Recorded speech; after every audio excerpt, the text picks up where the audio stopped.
नमस्कार सभी विद्यार्थियों एवं शिक्षक साथियों का स्वागत है चैनल के द्वारा इस नई कक्षा में। अभी तक का जो बोर्ड परीक्षाओं का सफ़र रहा है वो बहुत ही सफल और शानदार रहा है। हमने अभी तक जितने भी पेपर चैनल के माध्यम से विद्यार्थियों तक पहुंचाए हैं उनमें बोर्ड के ओरिजिनल प्रश्न पत्र और हमारे जो प्रश्न पत्र हैं उसमें बहुत ही अच्छी हमें सफलता मिली है।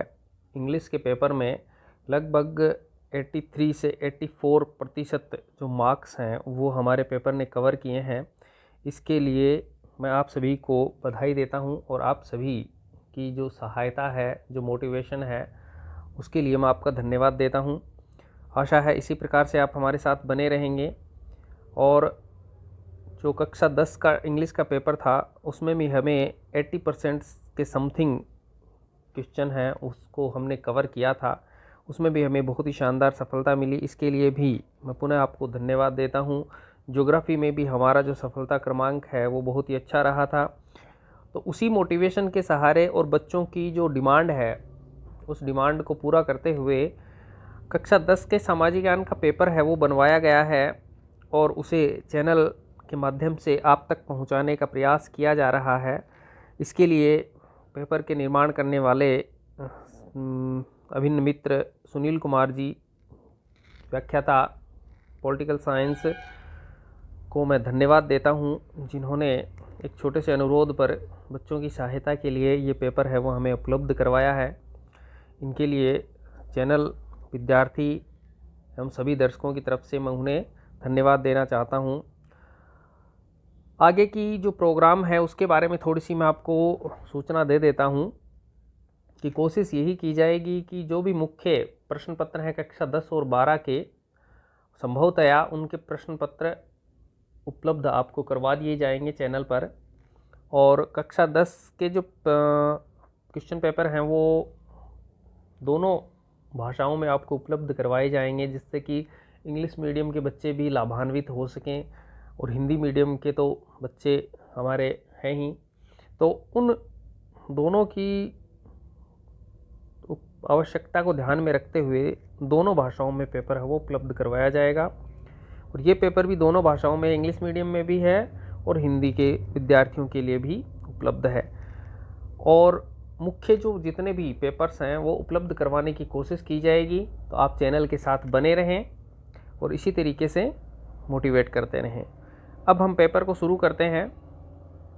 तो जो फर्स्ट स्लाइड है वो लेते हैं। तो फर्स्ट वाली स्लाइड में जो सबसे पहले जो पार्ट लिया गया है वो शॉर्ट टाइप क्वेश्चंस का लिया गया है। शॉर्ट टाइप क्वेश्चन में स्टार्टिंग में आने वाले जो आपकी फिल इन द ब्लैंक्स हैं, एक नंबर के जो क्वेश्चंस होते हैं, शॉर्ट टाइप आंसर जिसको बोलते हैं, एक लाइन में जिनका उत्तर दिया जाता है वो भी इनमें शामिल हैं। ऑप्शनल जो है वो भी शामिल हैं। तो इन तीन टाइप को मिलाकर हमने शॉर्ट टाइप क्वेश्चन का एक आपकी स्लाइड बना के आपको उपलब्ध करवाने की कोशिश की है, जिसमें कि मुख्य मुख्य प्रश्नों का संकलन किया गया है। तो इनमें से जो क्वेश्चन है वो पुटअप होने के पूरे चांसेस हैं। प्लस आपको सबसे बड़ा फ़ायदा ये होगा कि आपको एक आइडिया हो जाएगा कि किस प्रकार के प्रश्न है वो इस सेक्शन में आपसे किए जाते हैं बोर्ड एग्ज़ाम में। तो इसमें जो क्वेश्चन है वो इस प्रकार से लिए गए हैं। मैं इनको एक बार आपके लिए पढ़ देता हूँ और कोशिश करूँगा समझाने की भी। तो जो पहला क्वेश्चन है वो है कि नई नहरों के सिंचाई वाले इलाकों में पंजाब के अन्य लोगों को लाकर बसाया गया, उन बस्तियों को क्या कहा जाता है। सीधी सी बात है कि जो सिंचाई वाले पंजाब में इलाके हैं जहां नहरों से सिंचाई होती है, वहां नहर आने के बाद में पंजाब के जो दूसरे क्षेत्र के लोग थे उनको लाकर वहां बसाया गया। तो लोगों के आने से वहां पर बस्तियां बन गई। तो उन बस्तियों को क्या नाम दिया गया, ये प्रश्न पूछा जा रहा है। दूसरा क्वेश्चन है वह कि मुद्रण संस्कृति सबसे पहले कहाँ विकसित हुई थी। तो मुद्रण आप जानते हैं उसकी जो सबसे पहले इस प्रकार का कल्चर है वो कहाँ डेवलप हुआ था। तीसरा जो क्वेश्चन है वह भारत में कौन से राज्य की साक्षरता दर सबसे अधिक है, जो लिटरेसी रेशियो है वो सबसे ज़्यादा कहाँ का है, ये पूछा जा रहा है। भारत के केंद्रीय बैंक का नाम क्या है, विटो क्या होता है, कार्डिंग स्टेपलर फूलर क्या है। ये एक प्रोसेस है तो इसमें 3 स्टेप्स होती हैं या पहले होती थी, तो उसके बारे में आपसे जानना चाहता है। निरंकुशवाद किसे कहते हैं, बहुत इंपॉर्टेंट क्वेश्चन है। खड़िन और जोहड़, बहुत इंपॉर्टेंट क्वेश्चन है। दो नाम आपको दिए गए हैं, इनमें से कोई भी एक पूछ सकता है या दोनों भी पूछ सकता है कि खड़िन और जोहड़ से, ये आपको पता है कि वाटर रिस्टोरेशन का एक तरीका है जिसको कि कृषि में काम में लिया जाता था, और नॉर्मली इसका जो यूज़ है वो कई जगह जहाँ पर पानी की किल्लत होती है वो पीने के लिए भी यूज़ इसका किया जाता था। तो ये एक रिस्टोरेशन का तरीका है। अगला है हरित क्रांति का प्रभाव किस राज्य में सर्वाधिक है। ये हरित क्रांति वाला है, इसको नोट के रूप में भी याद कर लीजिएगा कि इस पर नोट भी मांग सकता है, टिप्पणी भी मांग सकता है, तो उस तरीके से भी इसको आपको अच्छे से तैयार करते हुए चलना है।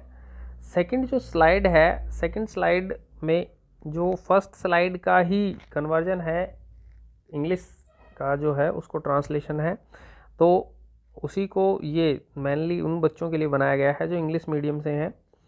फिर अगली जो नेक्स्ट स्लाइड लेते हैं, नेक्स्ट स्लाइड में इसको रीड आउट करने की आवश्यकता है नहीं क्योंकि मैं पहले इस स्लाइड को पढ़ चुका हूँ, ये केवल उसका इंग्लिश कन्वर्जन है।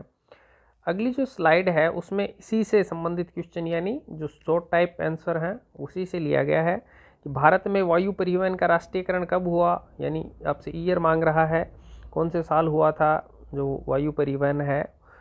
राजनीति सुधार से क्या आशय है, लोकतांत्रिक शासन के दो दोष बताइए। दोष का मतलब है कि क्या कमियां हैं, दो कमियां आपको बतानी हैं अपने अनुसार, यानी बहुत सी कमियां हैं आपको पता ही है, लेकिन आपको दो मांगी गई हैं क्योंकि छोटा क्वेश्चन है।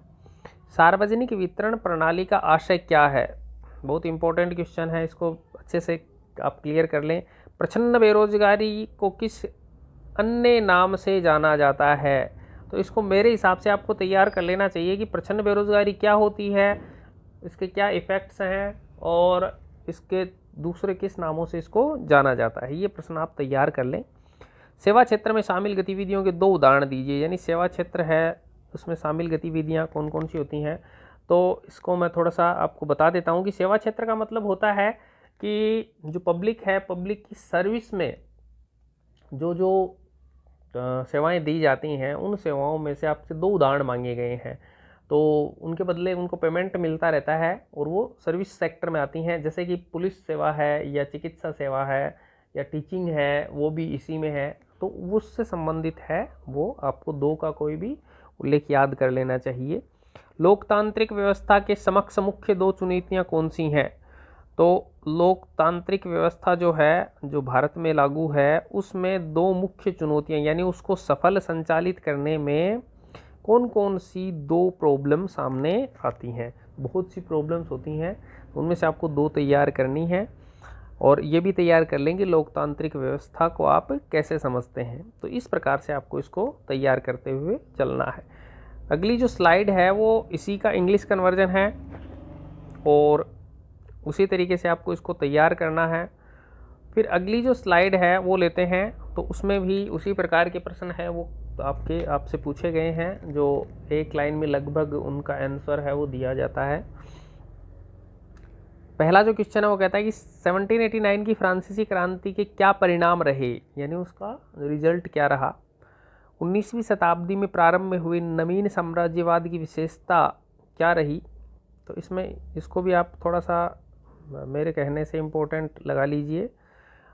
वन्य प्राणियों वनस्पति क्षति के लिए कौन सी तीन मानव क्रियाएं उत्तरदायी हैं, इसको भी इम्पोर्टेंट नोट कर लीजिएगा कि एक तो जो वन्य प्राणी हैं यानी जंगली जीव हैं और एक जंगल है, उसका जो नुकसान हुआ है वो नुकसान मानव जो मनुष्य है, मनुष्य की कौन सी ऐसी एक्टिविटीज़ हैं, तीन एक्टिविटीज़ बतानी है आपको जिससे कि जो जंगल और जंगली जीवों का नुकसान होता है, यानी जंगल कम हो रहे हैं और जंगल कम हो रहे हैं तो जो जंगली जीव हैं वो भी कम हो रहे हैं, तो वो तीन एक्टिविटीज़ बतानी है। बहुत सी एक्टिविटीज़ हैं, इसको भी इम्पोर्टेंट नोट कर लेना।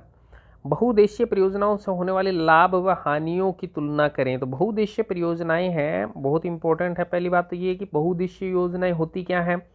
बहुउद्देशीय योजनाओं का मतलब होता है कि ऐसा प्रोजेक्ट जिसके कई एम होते हैं, कई उद्देश्य होते हैं, एक से ज़्यादा उद्देश्य जिसके होते हैं जिस योजना के, तो उसको बहुउद्देशीय योजना कहा जाता है। तो इसके लाभ क्या हैं, यानी उससे क्या लाभ मिलते हैं और उससे क्या हानियां हो सकती हैं, इसकी आपको तुलना करनी है। तो इसका मतलब है लाभ और हानियां दोनों आपको देनी है।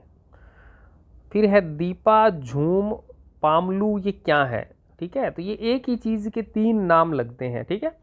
तो इनको आपको ये रेफरेंस देना है कि कौन सी जगह पर इसको क्या कहा जाता है, यानी अलग अलग क्षेत्रों में अलग अलग नाम से इसको पुकारा जाता है। पहले तो आपको ये बताना है कि होती क्या है, फिर उसके बाद बताना है कि कौन से क्षेत्र में इसको दीपा कहा जाता है, कौन से में झूम कहा जाता है, कौन से में पामलू कहा जाता है। इतना मैं हिंट दे देता हूँ कि ये कृषि से संबंधित है। इंपॉर्टेंट क्वेश्चन है, कोई तीनों भी पूछ सकता है, तीनों में से एक भी पूछ सकता है, या इनमें से कोई दूसरा नाम भी आपको पूछा जा सकता है। वायु परिवहन के महत्व को स्पष्ट कीजिए। श्रीलंका के भाषाई संघर्ष को समझाइए। भाषाई संघर्ष का मतलब होता है कि श्रीलंका में पिछले कई सालों से, आपको पता ही है, राजीव गांधी के टाइम से मान लीजिए, तो वहाँ पर भाषा के संबंध में संघर्ष चलता है। तो वो जो है वो आपको समझाना है कि किन दो भाषाओं के बीच में, यानी भाषा के आधार पर वहाँ पर 2 गुट बने हुए हैं और उन गुटों के बीच में हमेशा संघर्ष चलता रहता है। अमेरिकी नागरिक अधिकार आंदोलन क्या है, बॉम्ब सेफ क्या है, इंपॉर्टेंट क्वेश्चन है। निम्नलिखित बिंदु परिभाषित कीजिए। 2 चीज़ें हैं, शिशु मृत्यु दर, साक्षरता दर। इनको आपको क्या करना है, इनके बारे में बताना है कि शिशु मृत्यु दर क्या होता है और कैसे निकाला जाता है। उसी प्रकार से साक्षरता दर क्या होता है, कैसे निकाला जाता है। खुली बेरोजगारी और प्रच्छन्न बेरोजगारी के बीच विभेद कीजिए।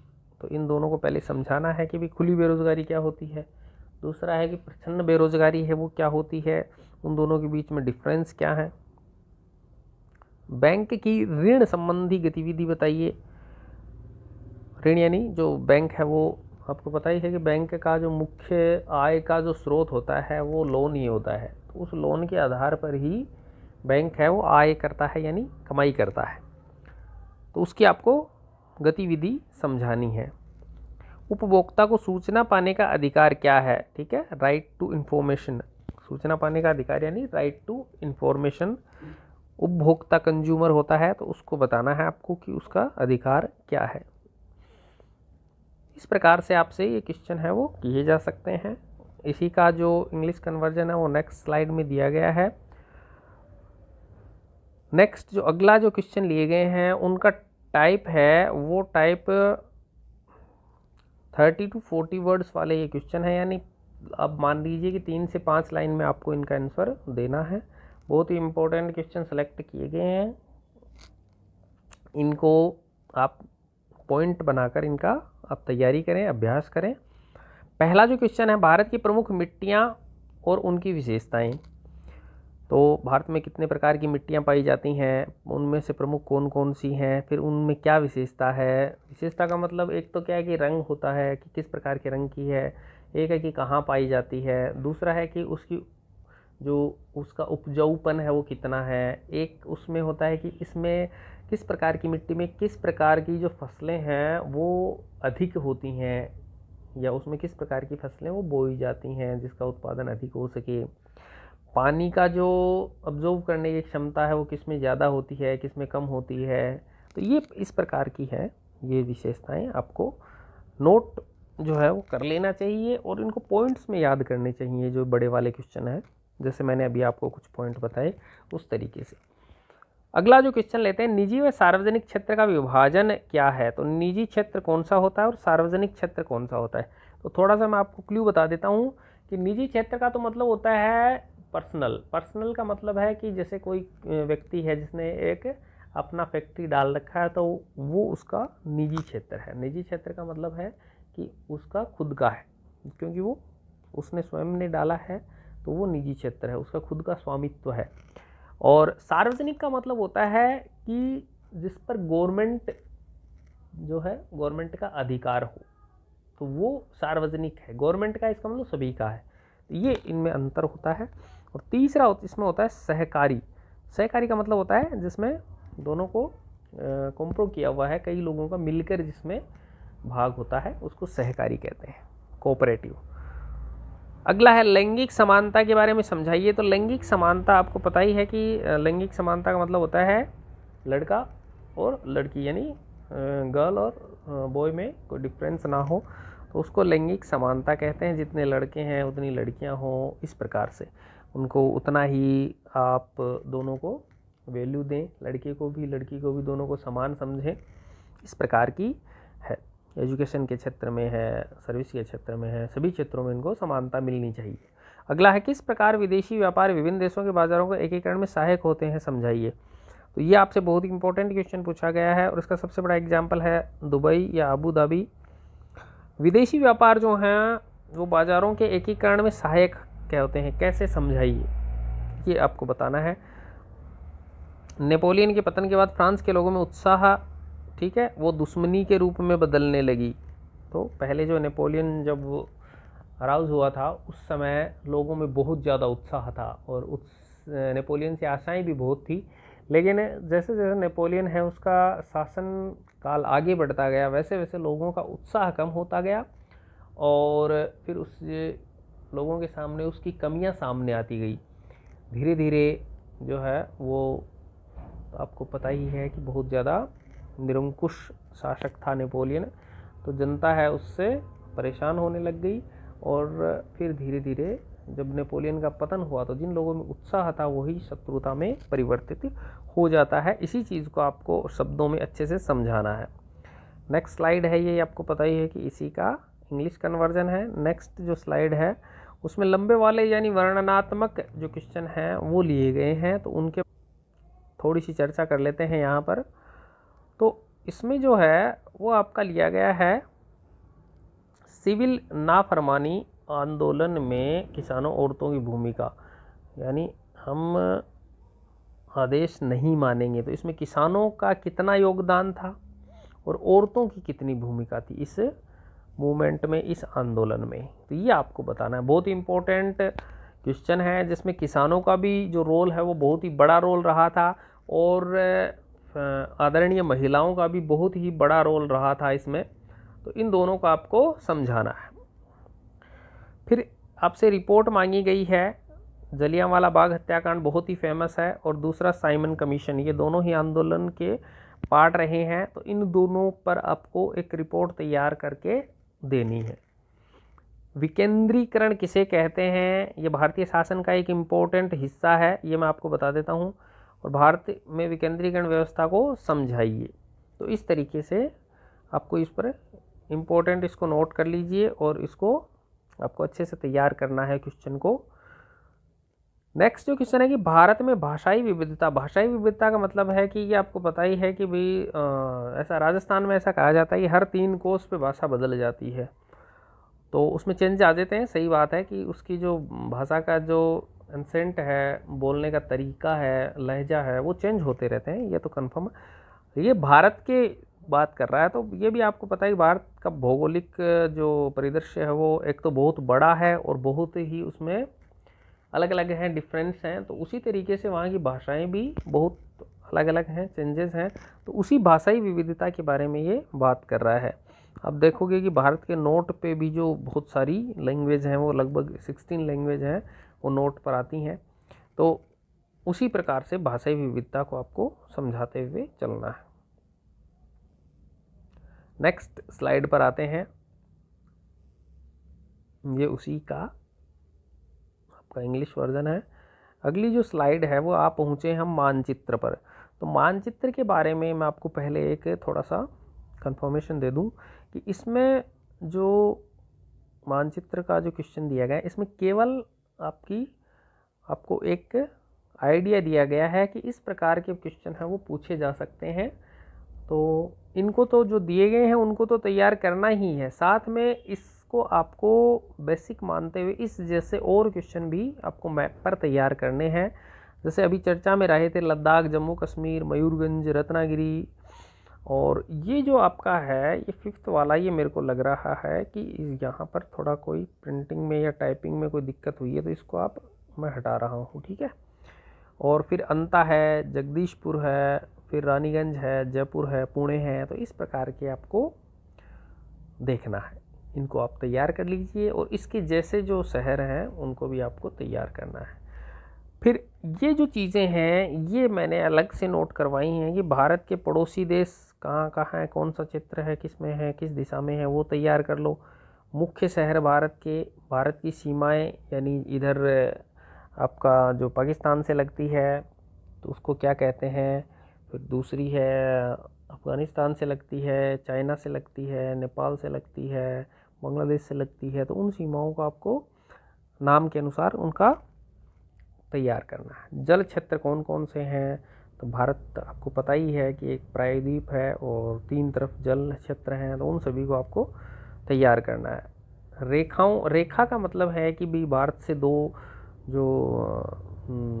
जो कौन सी रेखा गुजरती है, तो कर्क, मकर, भूमध्य, इनके भारत की स्थिति है, तो उनको आपको तैयार करना है कि भारत से ये रेखा गुजरती है और यहाँ से गुजरती है, फिर भारत के नीचे से कौन सी रेखा गुजरती है, तो इस तरीके से आपको तैयार करना है। ठीक है, राज्य भारत के और राजधानियाँ वो तैयार कर लीजिए, और मुख्य औद्योगिक क्षेत्र कौन कौन से हैं, औद्योगिक नगर कौन कौन से हैं, ये चीज़ें आपको मैप में तैयार कर लेनी चाहिए। तो इस तरीके से इसको आप तैयार करेंगे मैप को, और मैप की जो तैयारी है वो हमेशा मैप पर ही करनी चाहिए। ठीक है, ऐसे नहीं जैसे आप याद करते हैं, याद करने वाला मैटर नहीं है, ये प्रैक्टिस वाला मैटर है। जितना आप कुछ को अच्छे से प्रैक्टिस करेंगे उतना ही मैप है वो अच्छा रहेगा। नेक्स्ट पर चलते हैं। तो नेक्स्ट जो स्लाइड है वो है, जो छोटे वाले जो क्वेश्चन आएंगे आपके, उसके लिए एक आपको कलेक्शन दिया गया है। वो कलेक्शन केवल ये है कि आपको थोड़ा सा आइडिया हो जाए कि हमें किस प्रकार के क्वेश्चन हैं वो वहाँ मिल सकते हैं। फर्स्ट वाला है, जलियांवाला बाग हत्याकांड कब हुआ, इम्पोर्टेंट क्वेश्चन है, इसको भी आप नोट कर लें, बहुत इम्पोर्टेंट है। गांधी इरविन समझौता किस वर्ष हुआ, बहुत ही इम्पोर्टेंट और भारत में बहुत ही प्रसिद्ध है। अभी जो इसका जो कुछ इतिहास में इसका संबंध है वो 23 मार्च से बहुत ही ज़्यादा है। इसके बाद रिंडरपेस्ट की बीमारी कुछ प्रसिद्ध रही है, तो उसमें कितने प्रतिशत मवेशियों की मृत्यु हुई थी। निम्न में से किस देश में 2 दलीय व्यवस्था है, तो ये निम्न में से, तो आपको ऑप्शन तो दिए नहीं गए हैं, लेकिन ऐसा आपसे क्वेश्चन पूछा जाएगा वहाँ पर। 2 दलीय व्यवस्था का मतलब होता है जिसकी जो जैसे हमारे यहाँ तो बहुत सारे दल हैं, बीजेपी है, कांग्रेस है, आप है, और भी बहुत सारे दल हैं, लेकिन कुछ देश ऐसे होते हैं जहाँ पर 2 ही पार्टी होती हैं, है ना, तो उनका आपको बताना है। आपको 4 ऑप्शन मिलेंगे, उसमें से आपको चूज करना है। क्षेत्रीय दल का एक उदाहरण दीजिए। क्षेत्रीय दल, राष्ट्रीय दल, ये जो है प्रकार होते हैं, तो आपको 4 ऑप्शन मिलेंगे और आपको ये पता करना होता है कि इनमें से क्षेत्रीय दल भी पूछ सकता है, राष्ट्रीय दल भी पूछ सकता है। क्षेत्रीय दल है उसको राष्ट्रीय दल बनने के लिए कुछ उसकी एलिजिबिलिटी होती है, वो पूरा करने के बाद में वो राष्ट्रीय दल का दर्जा प्राप्त करता है। किस अधिकार को लोकतंत्र का रखवाला कहा जाता है, बहुत ही इम्पोर्टेंट क्वेश्चन है, अच्छे से इसको याद कर लीजिएगा। धन का आधुनिक रूप क्या है, ठीक है, धन है वो अलग अलग रूपों में इतिहास में पाया जाता है और धीरे धीरे कन्वर्ट होता रहा, और आज धन किस रूप में है ये आपको पूछा जा रहा है।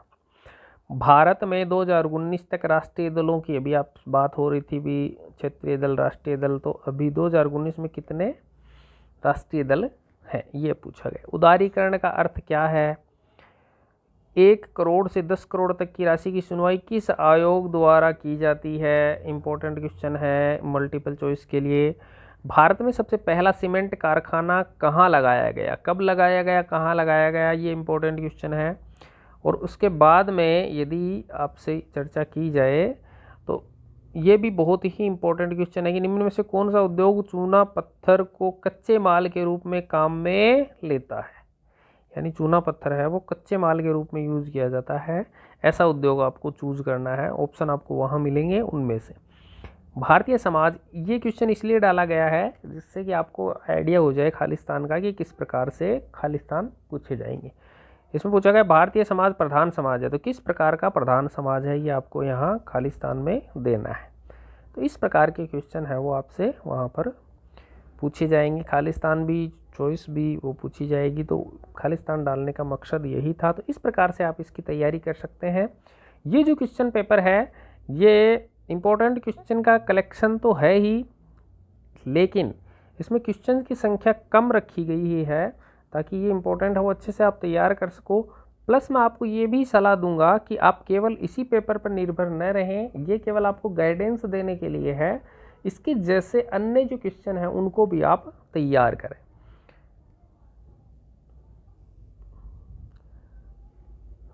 परीक्षा के लिए सभी विद्यार्थियों को शुभकामनाएं, बेस्ट ऑफ लक।